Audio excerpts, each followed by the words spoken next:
Hi everybody, welcome back to my channel. My name is Elena Roberts. I'm a realtor with Sutton Group.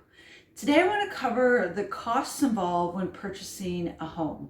Some of the costs we're well aware of, like a deposit. There's other costs involved that as a first-time buyer you may not know.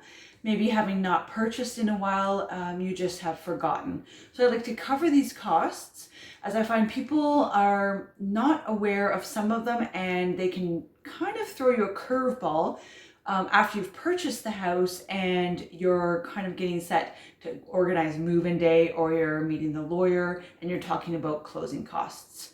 So let's go ahead and go over these. So today's example is going to be using a $500,000 house. I know everything will range depending on what you're purchasing, but just for simple math, that's what we're going to go with today. So one of the biggest costs is a deposit. In Ontario, you're going to want to put a minimum of 5% down. If you do anything less than 20%, you're going to be having CMHC fees applied. So first, let's talk about the deposit. Let's use 10% for today's purposes. So on a $500,000 house, that'll be $50,000. So the next big thing is the mortgage insurance. So mortgage insurance protects the lender should you as the buyer default on the loan. The mortgage insurance amount changes whether you're putting down 5%, 10%, or 15%. It's quite complicated, so we'll go into that in another video, but for today, on a $500,000 mortgage with 10% down, the cost to you would be $13,950. That would be spread over your mortgage typically, whether that's 25, 30 years. So let's go into some other costs that you're probably aware of. So home inspection.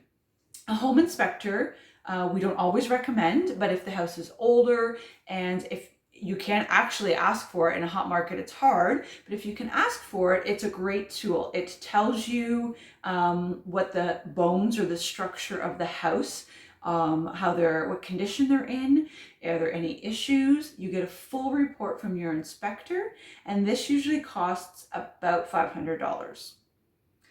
The next thing we should touch on is lawyer fees. In Ontario, you need a lawyer to close your deal.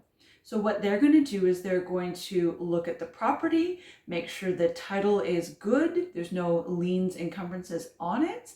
They're also going to purchase title insurance for you, and they're going to be in charge of the mortgage. They're going to discharge and charge the mortgage. Basically, they're going to transfer all the money from you to the seller, the bank, etc. So here up in Brock Township, Durham region, you're going to be $1,200 to $1,500 for a lawyer. Now we'll talk about an appraisal. So the lender usually wants to appraise the property to make sure that their investment is sound. This is typically covered in your mortgage. However, if it's not, it is approximately $400. And you'll want to check with your bank or your mortgage broker to make sure that that is covered and doesn't sneak up on you when it comes time to pay all your fees. Okay, the next big one is land transfer tax. So land transfer tax is paid by the buyer in Ontario. We're not going to deal with Toronto. They have two taxes they have to pay. So here, once again, Brock Township, Durham region, you're going to have to pay it if you're not a first-time home buyer. First-time home buyers will have a credit of up to $4,000. So on a $500,000 home, the cost to do land transfer tax will be $6,475. Once again, you can get a credit on that if you're a first-time home buyer. Now let's touch on some costs that come into play on closing that you may not be aware of. Property taxes. Property taxes are paid by the seller, and then they are split when you, the buyer, purchase the property on closing. If the seller has paid a full year for whatever reason, then you will be asked to pay them back for the months you will be living there. So it could be 2 or 3 months if you're moving in the fall. So that's something that they will work out on closing day, and the lawyers will tell you. Obviously, I can tell you the property taxes and we can kind of roughly work out how much it could be. Moving costs. I tell everybody to put away a couple $100, even if you say you have a truck, you have friends, somebody you know has a trailer, because I've seen it too many times where all that stuff is put into play. However, the trailer isn't working, the truck breaks down, or your friends are working.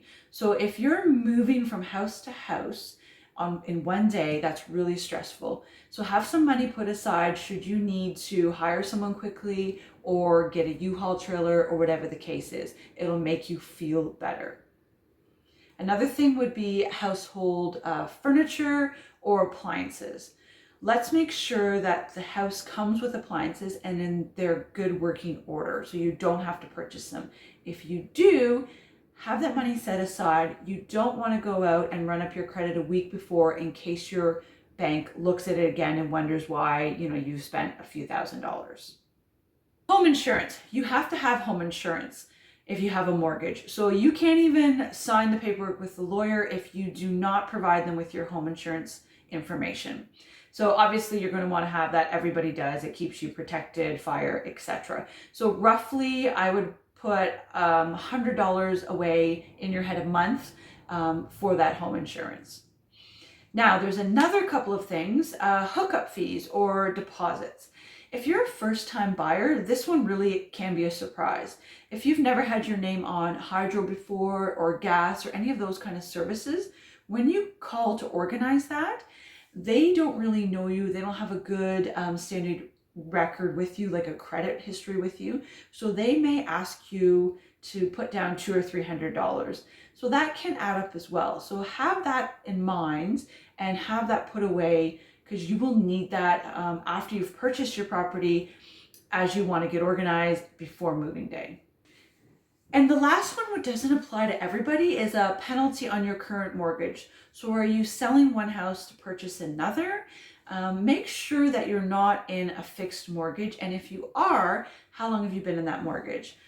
4 years, maybe it's only a year. What is the cost to break it to purchase your new house? Because you want to have those monies set aside too, or put it into the cost of your new mortgage. So that's a lot of numbers. So let's just keep in mind, we're going to purchase a $500,000 house.